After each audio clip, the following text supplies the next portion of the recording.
You log off after 8 exhausting hours. Your inbox is clear, your messages are answered, but as you look back at the day, you realize you didn't finish a single task that actually mattered for your own goals. That is the trap of reactive work. Instead of executing your priorities, you spent the entire day acting as a firefighter for everyone else's emergencies. To break out of this cycle, we rely on a method traced back to President Dwight D. Eisenhower, known as Protocol 5, the Eisenhower Reset. We are going to fix this right now. Grab that messy, overwhelming to-do list and open your calendar. Let's reset your schedule. The danger of confusing what is urgent with what is important is a very old problem.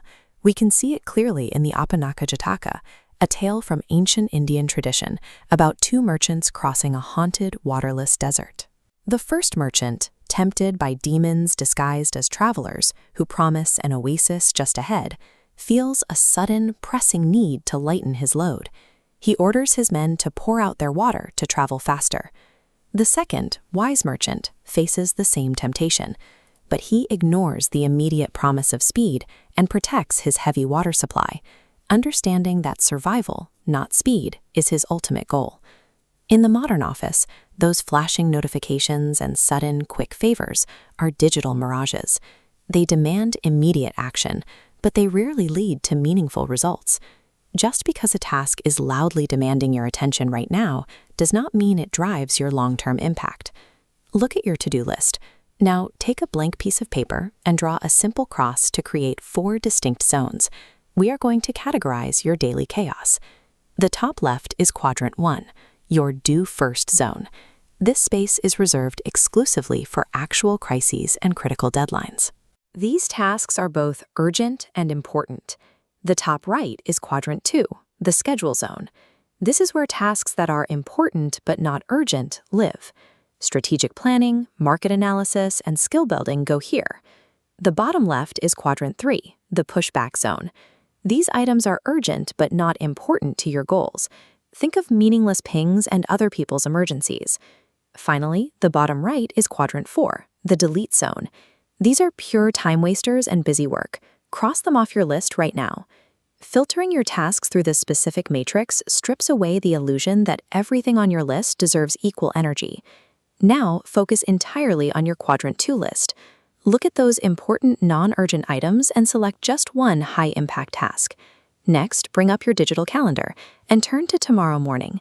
Before you plan to open your inbox tomorrow, claim a 45 to 60-minute block. Drag a hold onto the 9 a.m. slot and label it Deep Work. You must treat this block with the exact same non-negotiable reverence as a meeting with your CEO. Executing this single block first thing in the morning secures your career momentum, regardless of how chaotic the rest of your day becomes. Of course, colleagues and managers will inevitably bring you their Quadrant 3 emergencies and expect instant replies. Instead of dropping everything and frantically swiveling your attention to their needs, apply the deferral strategy. You simply acknowledge the request and offer a delayed review time. Try saying, "I am focused on the budget report right now, but I can review your file at 11 a.m. This polite deferral protects your cognitive energy for your deep work block, and it actively trains your team to respect your boundaries. Look back at that secured block on your calendar. You have just built a proactive fortress against tomorrow's reactive noise. You are no longer reacting to the loudest voice in the room. You are a professional driving your own output. But protecting your morning is only the first step. The next major threat to your productivity is getting dragged into a bloated, 2-hour quick catch-up meeting right after your deep work block ends. To survive that, we apply the science of Parkinson's law, a principle detailing exactly why work expands to fill the time allotted, and why you must brutally time-box your meetings. Click the video on your screen for Protocol 6 to learn how to escape the meeting trap and maintain your hard-earned momentum.